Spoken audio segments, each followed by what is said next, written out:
have been learning programming in a super fun way by helping our tiny character Byte solve puzzles in this beautiful world. We started with commands and did a whole series about it. Commands are the starting point of programming. So if you haven't already done it, start with the commands playlist on my channel.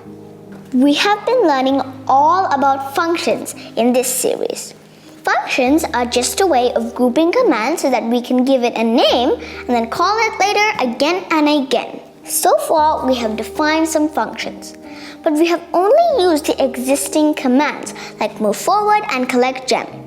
Today, we are going to define a function, and inside of that function, we'll call another function that we defined. So let's get started.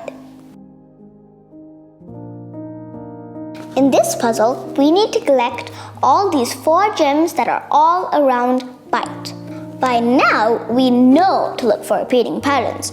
We are pros at looking for repeating patterns. One repeating pattern I see is we can solve the whole stair. So we need to move forward, we need to collect the gem, we need to turn around, and we need to move forward to get back to the middle. So once we find that function, we can just turn Byte in the way of the stair, and we can just call it, and we're done. Do you see another smaller repeating pattern inside of that big repeating pattern? Can we define turn around, which is just turn left 2 times, and call it inside solver function every time? This is a very important idea in programming. Programmers take big problems like this and break them down into smaller pieces so that it's easier for them to work with. In fact, they do it so much that there's even a cool word for it. And it's called decomposition.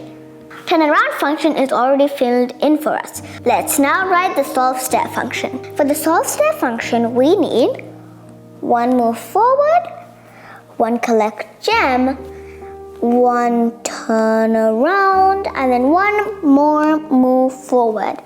Now solve stair is already called for us here, so we can just run our code.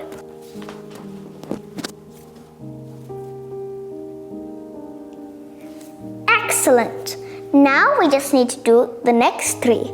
Now as we can see, she's already facing the next stair, so we just have to call solve stair. Great! Now we can run our code.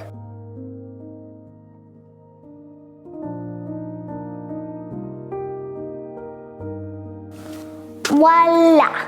Now we just need the 2 more. Now for this one, she isn't really facing the next one. So we'll just have to write turn right or turn left. Let's start with turn left. Now we can write solve stair. And now let's run our code.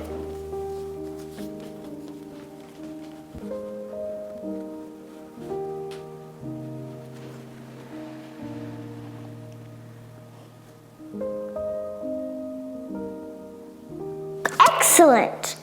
Now she's facing the next gem, so we can just write solve stair. Let's run our code one last time.